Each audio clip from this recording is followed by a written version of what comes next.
Amis l'écrivain du Caillou, bonjour. Pour cette 4e vidéo, j'ai choisi de vous parler de la maison Sellière.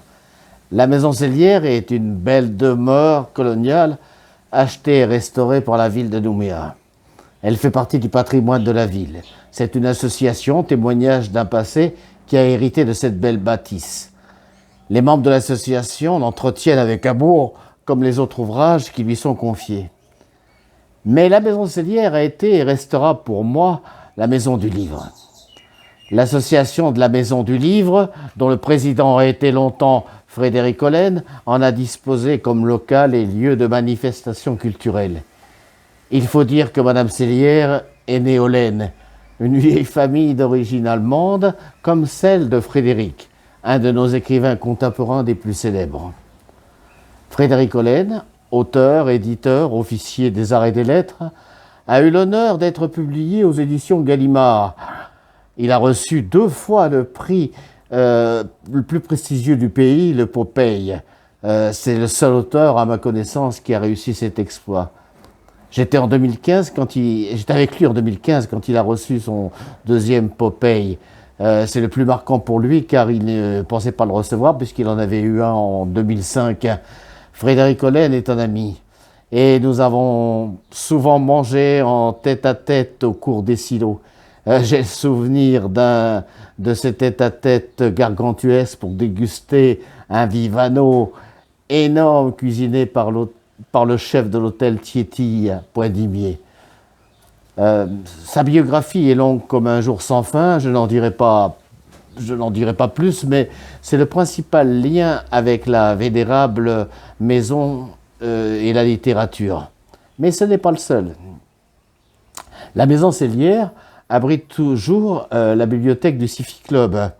Et dans ses sous-sols, elle abrite des passionnés de reliure qui ont un atelier.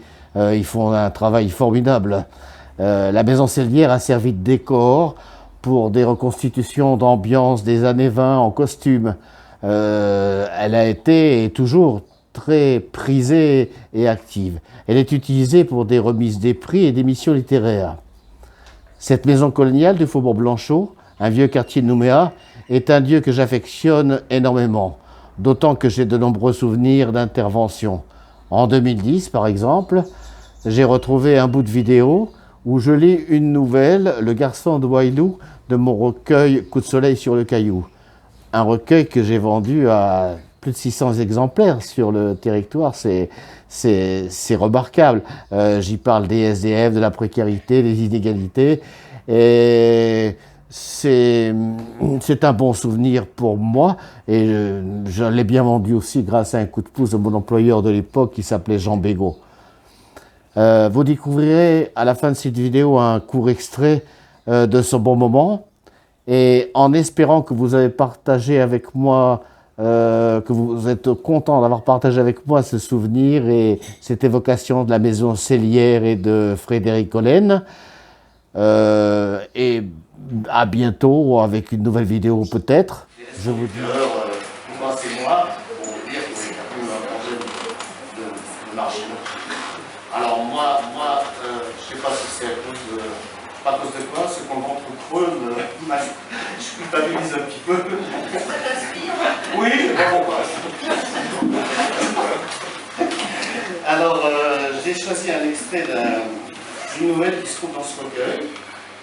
Et pour faire court, j'ai pris le début, la fin, au milieu. J'espère que c'est quand même suffisant pour montrer ce que je veux vous montrer. Donc le texte s'intitule Le garçon de Wailou. Joe trifouille toujours nerveusement ses locks avec ses doigts décharnés de sa main tremblante. Il semblait en compter les nœuds, en vérifier le tressage. Un attelage ancien tellement serré que sa tignasse semblait faite de cordelettes usées. Cette chevelure le rassurait. Elle le situait dans son monde, celui des Rastas, des émules de Bob, des Jamaïcains ses frères. Son visage, émacié par la surconsommation de cannabis, manquait aux jeunes de la tribu. Joe était un marginal, fier de l'être. J'ai vu la misère des villes, j'ai respiré la pollution, j'ai vu les racistes. Mes frères, ne les écoutez pas, chassez-les. Là, des perturbations qu'il causait, la police coutumière, sous l'ordre du gros chef, le bastonna, puis ils le jetèrent dans un car pour Nouméa. Il allait crever sur ces trottoirs poussiéreux de la grande ville. Il en avait si souvent humé l'odeur de goudron, d'asphalte, de caoutchouc, de piste, de merde. Il était constamment couché sur le bitume, sans avoir la force de relever la tête. Dans ces conditions de vie précaire, la destinée de Joe devait finir ainsi.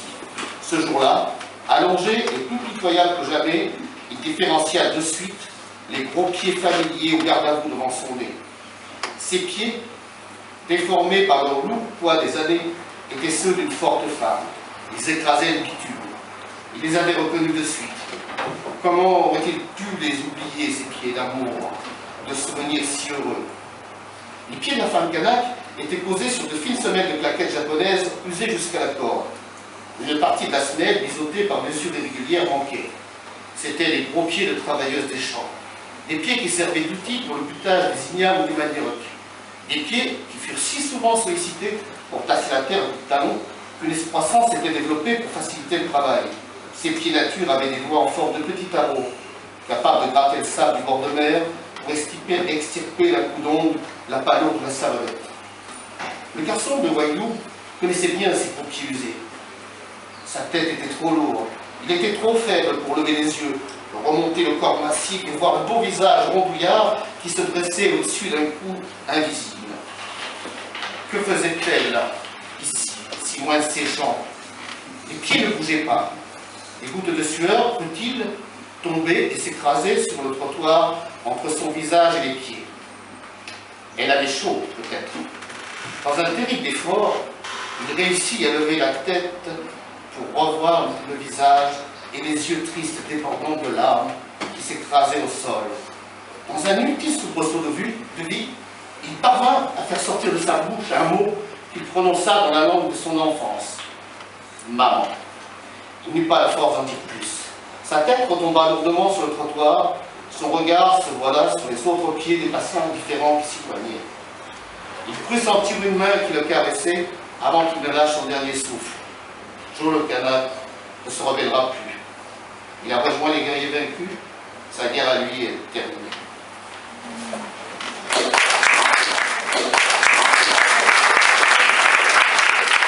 Tata, les amis d'écrivains du Caillou.